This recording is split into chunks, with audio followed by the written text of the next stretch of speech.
दोस्तों, आज की कहानी है छोटी बहू मुझे रोटी फुलाने वाली चाहिए, मुंह फुलाने वाली नहीं।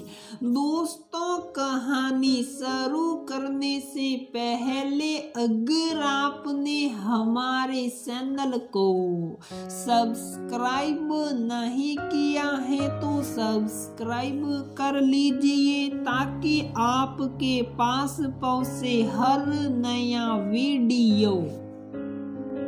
पूरे दिन मैं घर और ऑफिस के काम में लगी रहती हूँ। प्रिया की बात पूरी भी नहीं हुई कि सासू माँ गुस्से में बोलने लगी, तो नौकरी करके हम पर एहसान नहीं कर रही हो। नौकरी करने का निर्णय तुम्हारा था, हमें तो रोटी फुलाने वाली चाहिए थी, मुंह फुलाने वाली नहीं। हाँ माँ जी, मुंह तो फूलेगा ही मेरा। इतने ताने जो सुनने पड़ते हैं, इतनी रोटियां फूला फूला कर तो मेरे हाथ भी फूलने लगे हैं।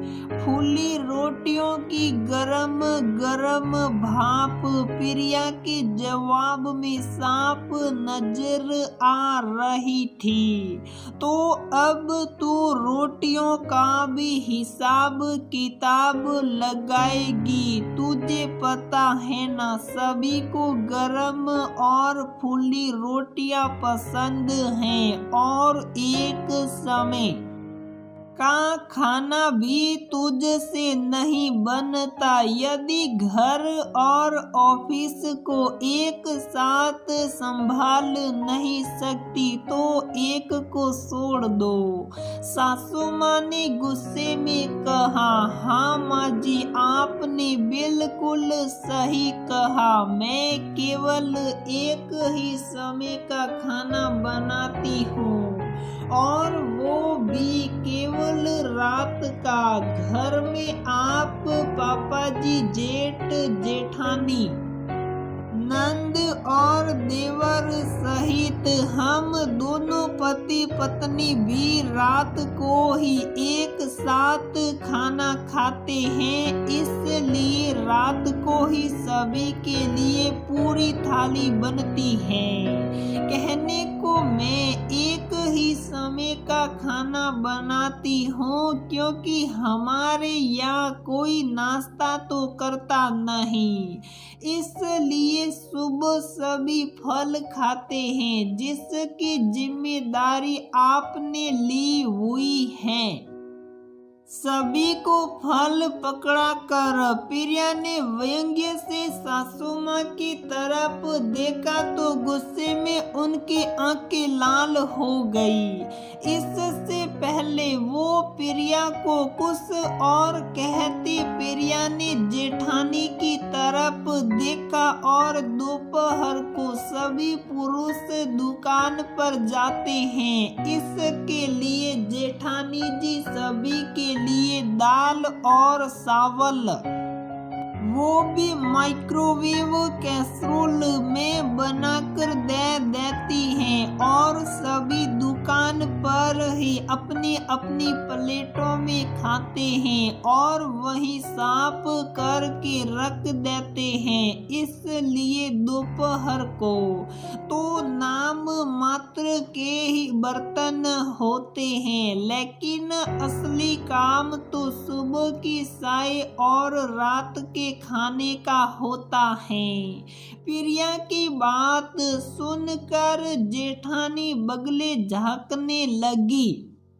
सुबह सुबह ऑफिस जाने से पहले सभी की अलग अलग फरमाइश होती है। पापा जी और आपको अदरक की चाय, जेठ जी को कॉफी, जेठानी जी को ग्रीन टी, दोनों छोटे बच्चों को चॉकलेट दूध, देवर जी को जूस और ननद जी वो तो बच्चों से भी बच्ची बन जाती हैं, उन्हें तो रोज अलग अलग मिल्क शेक चाहिए और मेरे हिस्से में ठंडी चाय। उसके बाद सभी के कप गिलास इकट्ठे करो और उन्हें धोते भागते ट्रेन पकड़ो। प्रिया की सास ट्रेन की रफ्तार से ज्यादा भाग रही थी।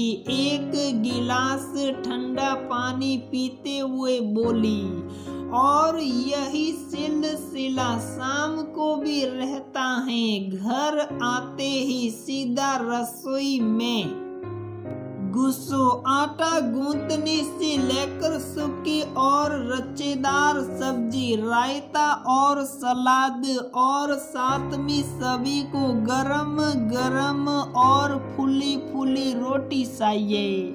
रसोई से डाइनिंग टेबल तक रोटी पहुंचाते पहुंचाते मुंह के साथ मेरे पैर भी फूल जाते हैं। मैंने कितनी बार आपको कहा कि माँ जी एक साथ रोटियां बना लेती हो, लेकिन आप मना कर देती हो। यहाँ तक कि जिसकी रोटी फूली नहीं होती वो मुंह फुला लेता है और दूसरी रोटी ले लेता है। मेरे लिए न तो नाश्ता बनता है और न ही दोपहर के दाल चावल। मुझे चावल खाए कितना समय हो जाता है, लेकिन रात को कोई चावल खाता नहीं, इसलिए बनते भी नहीं। जेठानी जी को कई बार मैंने कहा कि मेरे लिए चावल रख देना, मैं रात को खा लूंगी, लेकिन घर में बासी खाना नहीं रखते। ये कहकर मुझे चावल खाने को नहीं मिलते, लेकिन रात की बसी बिना फूली बासी रोटियां लंच में मेरे हिस्से में आती हैं। वो भी सब्जी बस गई तो ठीक, वरना अचार या चटनी के साथ खाओ। इसके अलावा रात को ढेर बर्तनों का अंबार, वो भी मुझे ही साफ करने पड़ते हैं। घर में हम 4 औरतें हैं। माँ जी चलिए आपकी उम्र हो गई, लेकिन जेठानी जी और ननद कुछ तो मेरी मदद कर सकती हैं। कभी सलाद काटने, रायता बनाने और यहाँ तक खाना परोसने से लेकर बर्तन उठाने तक में मेरी कोई सहायता नहीं करता। घर में सभी प्रिया को हैरानी से देख रहे थे। उसकी बात गलत नहीं थी, इसलिए सभी ने चुप रहने में अपनी भलाई समझी। माना ये नौकरी में अपनी मर्जी से कर रही हूँ, लेकिन इसका अर्थ ये तो नहीं कि मैं दोहरी भूमिका निभाते निभाते पेशती रहूं। घर की जिम्मेदारी मेरे साथ साथ आप सभी की भी तो है। मुझे तो एक छुट्टी भी नहीं मिलती। इतवार को सभी के लिए गर्मा गर्म पराठे, आलू भाजी और खीर बनाने की जिम्मेदारी भी मेरी। छुट्टी का दिन होने के कारण हर कोई अपने अपने समय पर उठता है और गर्मा गर्म नाश्ता मांगता है। सुबह से दोपहर पराठे बनाने में हो जाती है। न तो अपने लिए वक्त मिलता है और न ही कहीं बाहर जाने का। हफ्ते के 7 दिन में घर और ऑफिस के काम में लगी रहती हूँ, जिससे मुझे भी थकान होने लगती है। मेरा मन भी होता है कि मैं आप सभी के साथ खाना खाऊं, कुछ अपनी कहूं तो कुछ आपकी सुनूं। कहते हुए प्रिया की आंखें सज्जल हो उठी माजी जेठानी जी और मैं दोनों ही इस घर की बहुएं हैं, इसलिए हम दोनों का घर का काम बराबर का ही होगा। कल से हम दोनों के काम की अदला बदली होगी।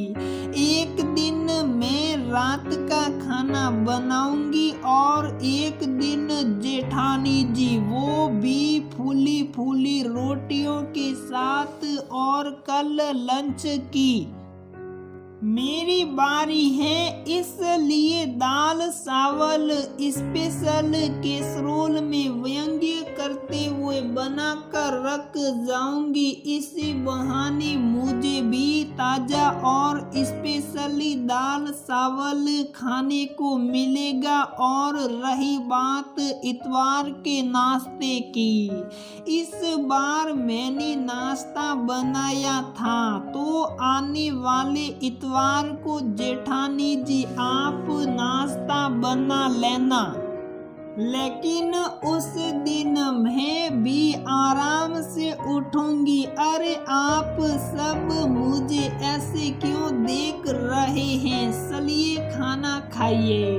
प्रिया सभी को थाली परोस रही थी। आज प्रिया ने एक साथ रोटियां बनाई और सभी के साथ खाना खाने बैठी। अपनी बात कहकर प्रिया बहुत हल्का महसूस कर रही थी, इसलिए आज न तो उसका मुंह फूला हुआ था और ना ही पाव। रोटियां फूली न फूली, लेकिन प्रिया के दो टूक जवाब और निर्णय को सुनकर माजी और जेठानी जी के मुंह फूल गए। हाँ, पुरुष भी थोड़ा हैरान और परेशान थे, लेकिन वे भी अब फूली न सही गरम रोटियों को बिना मुंह फुलाए चुपचाप खा रहे थे।